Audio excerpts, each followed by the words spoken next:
السلام علیکم ورحمۃ اللہ وبرکاتہ۔ آج ہم پڑھیں گے سورہ آل عمران کی آیت نمبر 153 سے 155 تک انشاءاللہ۔ اعوذ باللہ من الشیطان الرجیم، بسم اللہ الرحمن الرحیم۔ اذ تصعدون ولا تلوون علی احد والرسول یدعوکم فی اخراکم، جب تم بھاگے جا رہے تھے، تسعدون بھاگے جا رہے تھے یا چڑھے جا رہے تھے، کیونکہ مسلمانوں پر جب پیچھے سے حملہ ہوا تو ان کے حواس بگڑ گئے اور یہ اپنی جانیں بچانے کے لیے جب بھاگے تو ظاہر ہے کہ پشت پر پہاڑ تھا، تو کچھ اس پہ چڑھے، کچھ ادھر ادھر اپنے آپ کو بچانے کے لیے چڑھنا شروع ہو گئے۔ فرمایا اذ تسعدون، جب تم بھاگے جا رہے تھے، ولا تلوون علی احد، اور تم مڑ کر نہیں دیکھتے تھے کسی ایک پر بھی، والرسول یدعوکم فی اخراکم، اور رسول صلی اللہ علیہ وسلم تمہیں بلا رہے تھے تمہارے پیچھے سے، فَأَصَابَكُمْ غَمًّا بِغَمٍّ لِكَيْ لَا تَحْزَنُوا عَلَىٰ مَا فَاتَكُمْ، پس تمہیں غم پہنچا غم کے بدلے،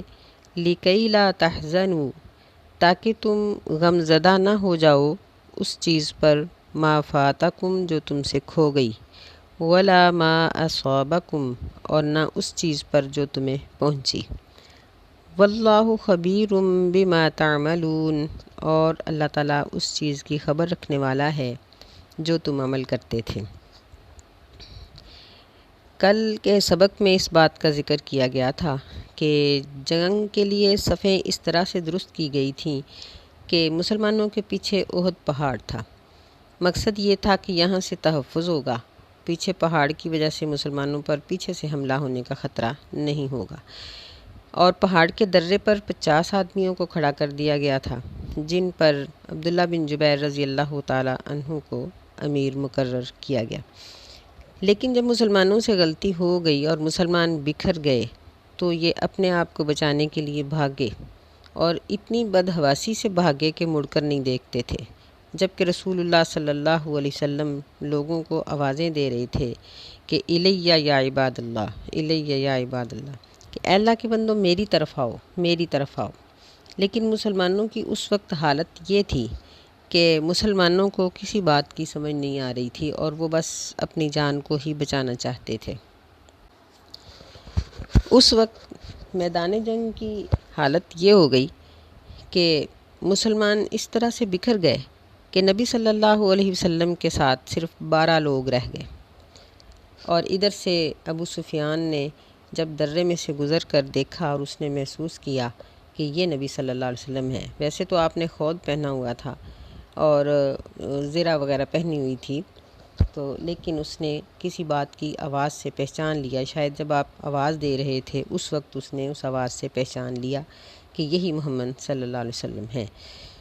تو اس نے اپنی لڑائی کا رخ آپ کی طرف کیا۔ نبی علیہ الصلوۃ والسلام اپنے صحابہ کو کہتے تھے کہ کون ہے جو جنت کے لیے کھڑا ہو، تو ایک صحابی اٹھ کر لڑے اور شہید ہو گئے، پھر دوسرے، پھر تیسرے، حتیٰ کہ ان 12 میں سے صرف سیدنا ابو طلحہ رضی اللہ تعالی عنہ بچے، ان کے علاوہ کوئی بھی ان میں سے باقی نہ بچا، سارے باقی شہید ہو گئے، اور ان کا بھی حال یہ تھا کہ ان کا ہاتھ ان تیروں کی وجہ سے شل ہو گیا جو نبی صلی اللہ علیہ وسلم کی طرف آ رہے تھے، کیونکہ مسلمانوں کے پاس اس وقت دفاعی سامان بھی بہت کم تھا، تو ڈھال بھی نبی صلی اللہ علیہ وسلم اور ابو طلحہ رضی اللہ تعالیٰ عنہ کے لیے ایک تھی، دونوں ایک ہی ڈھال کے پیچھے تھے، تو سیدنا طلحہ رضی اللہ تعالیٰ عنہ یہ نبی علیہ السلام کو بچانے کے لیے آنے والے تیروں کے سامنے اپنا ہاتھ کر دیتے تھے، جس کی وجہ سے ان کا وہ ہاتھ ضائع ہو گیا تھا، اور یعنی ان کو اس بات پر بڑی خوشی ہوتی تھی کہ میرا یہ ہاتھ نبی علیہ الصلوۃ والسلام کے تحفظ میں ضائع ہوا ہے۔ تو جب 11 لوگ شہید ہو گئے اور صرف ایک ہی آپ کے ساتھ باقی بچے، تو اللہ تعالیٰ نے مسلمانوں کو بھی موڑ دیا، اور یہ سارے مسلمان نبی صلی اللہ علیہ وسلم کے ارد گرد اکٹھے ہو گئے، دوبارہ جمع ہو گئے، اور پھر یہ جنگ یوں سمجھیے کہ دوبارہ سے شروع ہوئی۔ مسلمانوں نے دوبارہ کافروں کا جب مقابلہ کیا تو اللہ تعالیٰ نے ان کے پاؤں اکھیڑ دیے اور وہ لوگ پھر وہاں کھڑے نہ ہو سکے۔ اس جنگ میں بہت سی عجیب عجیب چیزیں دیکھی گئیں۔ بعض ایسے واقعات دیکھے گئے جو بڑے عجیب تھے۔ یہ بیان کرتے ہیں سعد بن نبی وقاص رضی اللہ تعالیٰ عنہ، کہتے ہیں کہ میں نے جنگ احد کے دن نبی صلی اللہ علیہ وسلم کے دائیں بائیں 2 آدمی دیکھے جنہوں نے سفید کپڑے پہنے ہوئے تھے، اور وہ نبی علیہ السلام پر حملہ آور ہونے والوں کے ساتھ لڑ رہے تھے اور بڑا سخت قسم کا لڑ رہے تھے۔ میں نے ان لوگوں کو نہ اس سے پہلے کبھی دیکھا ہے نہ بعد میں دیکھا ہے۔ تو نبی علیہ السلام نے فرمایا کہ یہ جبریل علیہ السلام اور میکائیل علیہ السلام تھے۔ حالانکہ یعنی ایک فرشتے کی ایک پھونک سے ہی پوری قوم ہلاک ہو جاتی ہے، لیکن یہاں اللہ تعالیٰ نے کافروں کو دست بدست لڑائی کا مزہ چکھایا۔ اور اسی طرح کافروں میں مکہ والوں میں ابی بن خلف بھی تھا، جس نے مکہ میں نکلتے ہوئے یہ قسم کھائی کہ آج میں محمد صلی اللہ علیہ وسلم کو اپنے ہاتھ سے قتل کروں گا۔ جب نبی علیہ السلام کو یہ بات پہنچی تو آپ نے فرمایا کہ ہرگز نہیں، بل انا اقتل ایاہ، کہ میں اس کو قتل کروں گا، بل انا اقتل ابین، کہ ابی کو تو میں قتل کروں گا۔ پھر ہوا ایسے کہ یہ انہی لوگوں میں جنہوں نے نبی علیہ السلام پر حملہ کیا تھا ان میں ابی بن خلف بھی موجود تھا۔ نبی علیہ السلام نے اس کو پہچان لیا اور یہ لوہے کے ہتھیاروں میں ڈھکا ہوا تھا، لیکن آپ نے تھوڑی سی خالی جگہ دیکھ کر وہاں نیزہ دے مارا۔ وہ نیزہ اس کو اس طرح سے لگا کہ خون بھی نہ نکلا، لیکن یہ شخص اتنا چیخا کہ یعنی فاحتملوہ، اس کے جو ساتھی تھے انہوں نے اس کو اٹھا لیا، اور وہو یخور خوار الثور، کہ یہ جس طرح بھینسے چیختے ہیں اس طرح کی آوازیں نکال رہا تھا۔ اس کے ساتھی کہنے لگے کہ ما اجزعک انما ہوا خدش، کہ ایک چھوٹی سی خراش تو آئی ہے تو تم اتنا کیوں چیخ رہے ہو؟ تو وہ کہنے لگا کہ میں اس لیے چیخ رہا ہوں کہ نبی صلی اللہ علیہ وسلم نے یہ بات کہی ہوئی ہے کہ بل انا اقتل ابین، کہ ابی کو تو میں قتل کروں گا، تو یہ جو مجھے زخم آیا ہے یہ مجھے اب چھوڑے گا نہیں، یہ مجھے مار دے گا۔ پھر واقعی ہی ایسے ہوا کہ وہ شخص اسی زخم کے ساتھ مر گیا۔ یعنی نبی صلی اللہ علیہ وسلم کا یہ فرمان سچا ثابت ہوا کہ آپ نے کہا تھا کہ وہ نہیں مجھے قتل کرے گا، میں اس کو قتل کروں گا۔ تو اللہ تعالیٰ نے اس بات کو سچا کر دکھایا۔ یہ بھی یعنی احد کے جو معجزات تھے ان میں سے ایک معجزہ ہے۔ اس جنگ میں اس واقعہ کے بعد مسلمان اتنا تھک گئے کہ بہت ہی زیادہ، کچھ تو یہ تھا کہ بہت سے ساتھی شہید ہو گئے اور ان کی شہادت کا غم، بہت پریشانی تکلیف، کوئی باپ قتل ہو گیا ہے تو بیٹا زندہ ہے، کوئی بیٹا شہید ہو گیا ہے تو باپ زندہ ہے۔ دوسرا تھکن، ذہنی طور پر بھی اور جسمانی طور پر بھی۔ ایک مسلمانوں کو یہ غم کھائے جا رہا تھا کہ ہم سے نبی علیہ السلام کی نافرمانی ہو گئی ہے، ہم نے بھاگنا نہیں تھا لیکن ہم بھاگ گئے، تو پتہ نہیں یعنی اللہ تعالیٰ ہم پر ناراض ہوگا یا نہیں۔ لیکن اللہ تعالیٰ نے مسلمانوں کو کہہ دیا کہ میں نے تمہیں معاف کر دیا۔ فرمایا وَلَقَدْ عَفَا عَنْكُمْ وَاللَّهُ ذُو فَضْلٍ عَلَى الْمُؤْمِنِينَ، کہ جو کچھ بھی ہوا یہ مسلمانوں کی بے بسی تھی، اللہ نے ان کو معاف کر دیا، اور ان لوگوں پر یعنی خاص طور پر جو جنگ احد کے شرکاء تھے ان پر اللہ تعالیٰ کا بہت بڑا فضل ہے۔ پھر اللہ تعالیٰ نے مسلمانوں کی ظاہری تسلی کے لیے ان کے اوپر ایک اونگ طاری کر دی، نیند ہلکی سی، یعنی ایک جھٹکا جس طرح نیند کا ہوتا ہے۔ فرمایا ثم انزل علیکم من بعد الغم امنة نعاسا یغشی طائفة منکم، پھر نازل کی اللہ تعالیٰ نے تم پر من بعد الغم، اس غم کے بعد، امنة نعاسا، امن والی اونگ ہوتی ہے نا جیسا سر یکدم جھک جاتا ہے بندے کا، یغشی طائفة منکم، اس نے تم میں سے ایک جماعت کو یغشا ڈھانپ لیا، وطائفة قد احمتهم انفسهم یظنون باللہ غیر الحق، اور ایک جماعت یعنی جو منافق لوگ تھے، وَطَائِفَةٌ قَدْ أَهَمَّتْ، اور ایک جماعت جو تھی قَدْ أَهَمَّتْهُمْ أَنفُسُهُمْ، ان کے نفسوں نے ان کو غمزدہ کیا تھا، یعنی ان کو فکر صرف اپنی جانوں کی تھی۔ اہمتہم یعنی بہت زیادہ اس غم میں مبتلا کر دیا تھا اپنی جانوں کے بارے میں۔ یظنون باللہ غیر الحق، وہ گمان کرتے تھے اللہ تعالیٰ کے بارے میں بغیر حق کے۔ ظن الجاہلیہ، جاہلیت جیسے گمان، جاہلانہ باتیں اللہ کے بارے میں سوچنا شروع ہوئے۔ یقولون ھل لنا من الامر من شیء، وہ کہتے تھے کیا ہے ہمارے لیے اس جنگ کے معاملے میں من شیء کوئی دخل، یعنی کوئی فائدہ، ہمارے کسی فائدے کے لیے یہ جنگ لڑی گئی ہے۔ قل ان الامر کلہ للہ، کہہ دیجئے کہ بے شک معاملہ تمام اللہ کے اختیار میں ہے، اللہ کے ہاتھ میں ہے۔ یخفون فی انفسہم ما لا یبدون لک، وہ چھپاتے ہیں اپنے دلوں میں جو نہیں ظاہر کرتے وہ آپ کے لیے۔ یقولون لو کان لنا من الامر شیء ما قتلنا ہاہنا، وہ کہتے ہیں کہ اگر ہوتا ہمارے لیے من الامر اس جنگ کے معاملے میں شیء کوئی فائدہ، ما قتلنا ہاہنا تو ہم نہ قتل کیے جاتے اس جگہ۔ قل لو کنتم فی بیوتکم، کہہ دیجئے کہ اگر تم اپنے گھروں میں بھی ہوتے، لبرز الذین کتب علیہم القتل الی مضاجعہم، تو ضرور لبرزا، ضرور ظاہر ہو جاتے، نکل آتے وہ لوگ، کتب علیہم القتل، جن پر لکھ دیا گیا تھا قتل ہونا، الی مضاجعہم، اپنے قتل ہونے کی جگہ کی طرف یا اس جگہ پر۔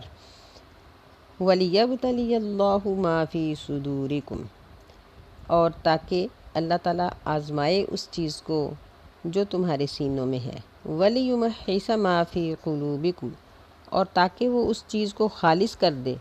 جو تمہارے دلوں میں ہے۔ وَاللَّهُ عَلِيمٌ بِذَاتِ الصُّدُورِ، اور اللہ تعالیٰ دل کی باتوں کو جان لینے والا ہے۔ یعنی اس آیت میں اللہ تعالیٰ نے ایک طرف اس امن والی اونگ کا جو ذکر تھا وہ فرمایا کہ مومنین پر، مسلمانوں پر اتنی شدت سے وہ اونگ آئی کہ صحابہ کرام کہتے ہیں کہ ہم ایک دوسرے کو دیکھ رہے تھے کہ ہماری ٹھوڑیاں ہماری گردن کے ساتھ لگ رہی تھیں، لیکن یہ نہیں ہے کہ ہم لوگ سو گئے، یعنی یوں اونگ آتی تھی اور اونگ کے بعد فوراً ہم لوگ سیدھے ہو جاتے تھے۔ یہ سیدنا زبیر رضی اللہ تعالیٰ عنہ بیان کرتے ہیں، کہتے ہیں کہ میں نے دیکھا کہ ہم لوگ نبی صلی اللہ علیہ وسلم کے ساتھ ہیں، حین اشتد، جب ہم لوگ خوف کی وجہ سے بھاگ گئے تھے، اشتد الخوف علینا، ہمارے اوپر بڑا سخت قسم کا خوف طاری تھا، ارسل اللہ علینا النوم، اللہ نے ہمارے اوپر اونگ اور نیند طاری کر دی۔ فما منا من رجل الا وذقنه فی صدرہ، ہم میں سے کوئی بھی نہ بچا مگر اس کی ٹھوڑی اس کے سینے سے لگی ہوئی تھی۔ پھر کہتے ہیں کہ اللہ کی قسم، انی لاسمع قول معتب، کہ میں معتب بن قشیر کی بات کو سنتا ہوں، یعنی یہ ان کے پاس ہی کھڑے تھے اور بات کر رہے تھے۔ یہ شخص منافق تھا اور یہ کہہ رہا تھا کہ کیا ہمارا اس معاملے میں کوئی فائدہ ہے، لو کان لنا من الامر شیء ما قتلنا ہاہنا، یہ بات یہ کر رہا تھا، کہہ رہے ہیں کہ مجھے اس کی بات اس طرح لگ رہی تھی کہ جس طرح میں خواب دیکھ رہا ہوں، یعنی اتنی شدت کی اونگ تھی کہ میرے پاس کھڑے شخص کی بات مجھے خواب کی طرح لگ رہی تھی۔ اس اونگ کا مسلمانوں کو بہت فائدہ ہوا۔ اس کا ایک مظہر سیدنا ابو طلحہ رضی اللہ تعالیٰ عنہ بھی ہے، کہتے ہیں کہ میں بھی ان لوگوں میں تھا، تغشاہ النعاس یوم احد، جن کو احد کے دن اونگ نے ڈھانپ لیا۔ کہتے ہیں کہ حتی سقط سیفی من یدی مرارا، میری تلوار کئی دفعہ میرے ہاتھ سے گر گئی، یسقط واخذہ و یسقط واخذہ، تلوار گرتی اور میں پھر پکڑ لیتا، پھر گرتی تو میں پھر پکڑ لیتا۔ تو اس اونگ کی وجہ سے اللہ تعالیٰ نے مسلمانوں کو حشاش بشاش کر دیا، یہ تازہ دم ہو گئے۔ فرمایا کہ ہم نے تمہارے اوپر یہ اونگ جب نازل کی تو اس نے ایک جماعت کو ڈھانپ لیا لیکن ایک جماعت کو اپنی ہی فکر پڑی ہوئی تھی، یعنی جو منافقین تھے ان کو اپنا ہی غم پڑا ہوا تھا کہ ہم کیسے بچ سکتے ہیں، اس لیے ان کو یہ اونگ نہیں آئی۔ اور یہ وہ لوگ تھے جو کہہ رہے تھے کہ ہمارا اس جنگ میں کیا فائدہ، ہمارے فائدے کے لیے تو یہ جنگ نہیں لڑی گئی، جبکہ نبی علیہ الصلاۃ والسلام نے ظاہر ہے مسلمانوں کو یہ بات سمجھائی تھی کہ یہ جنگیں دفاعی ہوتی ہیں، ان کے ساتھ ہی بندے کا دفاع ہوتا ہے، یہ قوموں کی زندگی ہوتی ہے۔ تو کہنے لگے کہ یہ تو نہیں ہو، یہاں تو ہمارے لیے کوئی فائدہ نہیں ہے۔ اللہ تعالیٰ نے ان کی بات کو بالکل ویسے ہی نازل کر دیا تاکہ ان کی برائی قیامت تک قائم رہے کہ وہ کہنے لگے کہ حل لنا من الامر من شیء، کہ اس میں ہمارا کچھ فائدہ ہے۔ تو فرمایا کہ ان کو کہہ دو کہ ان الامر کلہ للہ، کہ سب معاملے کا اختیار اللہ کے پاس ہے، نفع نقصان ہر چیز اسی کے پاس ہے، لیکن تم لوگ یہ بات یاد رکھو کہ جن جن کا قتل لکھا تھا، جنہوں نے قتل ہونا تھا، وہ جنگ میں شریک ہوتے یا نہ ہوتے انہوں نے یہاں پہنچ ہی جانا تھا۔ واقعی دیکھیں کہ بات ایسے ہی ہے کہ ہم لوگ دیکھتے ہیں کہ کسی جگہ پر لڑائی ہو رہی ہے، دو فریق یا دو گروہ لڑ رہے ہیں اور اسلحہ چل رہا ہے، گولیاں چل رہی ہیں، لیکن ایک تیسرا شخص جس کا اس لڑائی کے ساتھ کوئی تعلق نہیں ہوتا، وہ آگے بڑھ کے دیکھنے لگتا ہے تو اس کو گولی لگ جاتی ہے اور وہ مر جاتا ہے۔ اسی طرح ایکسیڈنٹ ہم دیکھتے ہیں کہ بعض اوقات ایک شخص اپنے گھر سے بیٹھا بیٹھا بغیر کسی ارادے کے کسی ایسی جگہ پر چلا جاتا ہے جہاں اس کی موت آئی ہوتی ہے، اور وہاں اس کا ایکسیڈنٹ یا جس طرح بھی ہوتا ہے وہ ایسے ہو کر اس کی موت آ جاتی ہے۔ تو فرمایا کہ جن کی موت تم میں سے یہاں لکھی تھی انہوں نے تو یہاں ہر صورت میں پہنچنا ہی تھا، لہٰذا تم اپنی موت سے پہلے نہیں مر سکتے، اور یہ سب کچھ اللہ تعالیٰ نے اس لیے کیا ہے کہ تم میں سے خالص اور منافق کھل کر سامنے آ جائیں۔ اگلی آیت میں فرمایا ان الذین تولوا منکم یوم التقى الجمعان، بے شک وہ لوگ جو تم میں سے پھر گئے تھے دو جماعتوں کے ملنے کے دن، انما استزلهم الشیطان، بے شک ان کو پھسلا دیا تھا شیطان نے، ببعض ما کسبوا، بعض اس وجہ سے جو انہوں نے کمایا، جو عمل کیا، وَلَقَدْ عَفَا اللَّهُ عَنْهُمْ إِنَّ اللَّهَ غَفُورٌ حَلِيمٌ، اور البتہ تحقیق اللہ تعالیٰ نے ان کو معاف کر دیا، بے شک اللہ بخشنے والا تحمل کرنے والا ہے۔ اس سے پچھلی آیت میں اللہ تعالیٰ نے یہ بات کھل کر کہہ دی کہ تمہارے ساتھ جو بھی ہوا یہ اس لیے ہوا کہ اللہ تعالیٰ جو تمہارے دلوں میں ہے اس کو ظاہر کرنا چاہتا تھا، وَلِيُمَحِّصَ مَا فِي قُلُوبِكُمْ، کہ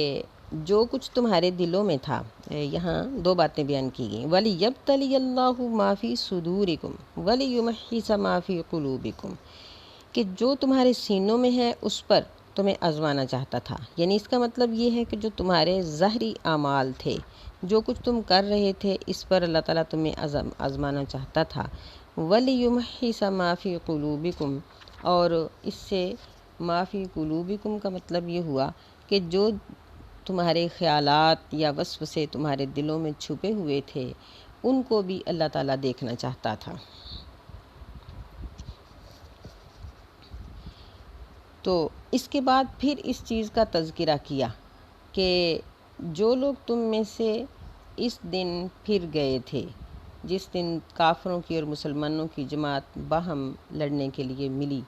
تو ان کا پھسل جانا شیطان کی وجہ سے تھا اور ان کے اعمال کی سستی کی وجہ سے تھا، اور اللہ تعالیٰ نے ان کو معاف کر دیا۔ یہاں دیکھیں کہ تحقیق کے دو لفظ آئے ہیں، ایک لام ہے اور ایک قد ہے، کہ اللہ نے ان کو معاف کر دیا۔ آگے پھر فرمایا کہ ان اللہ، بے شک، یہاں پھر تاکید آ گئی، اللہ تعالیٰ غفور حلیم، یہ بھی مبالغے کے صیغے ہیں کہ بہت زیادہ بخشنے والا اور بہت زیادہ تحمل کرنے والا تھا۔ یعنی اس سے مراد وہ تمام لوگ ہیں جو جنگ کے دوران اپنی جگہوں سے بھاگ گئے یا رستے میں انہوں نے منافقین کو بھاگتے ہوئے واپس جاتے ہوئے دیکھ کر لوٹنے کا ارادہ کیا تھا۔ یہاں اللہ تعالیٰ نے خاص طور پر ان کا پھر تذکرہ کر دیا تاکہ قیامت تک آنے والے لوگ اس بات پر گواہ رہیں کہ جنگ احد کے ہر شریک کو بخش دیا گیا، چاہے وہ بھاگا تھا یا نہیں، سوائے منافقین کے۔ اللہ سے دعا ہے کہ اللہ تعالی ہمیں اپنے ایمان کو مضبوط بنانے کی توفیق عطا فرمائے، اور جو اسلام کے مشکل اوقات ہوتے ہیں ان میں ہمیں اپنے آپ کو مضبوط کرنے کی توفیق عطا فرمائے۔ آمین۔ السلام علیکم ورحمۃ اللہ وبرکاتہ۔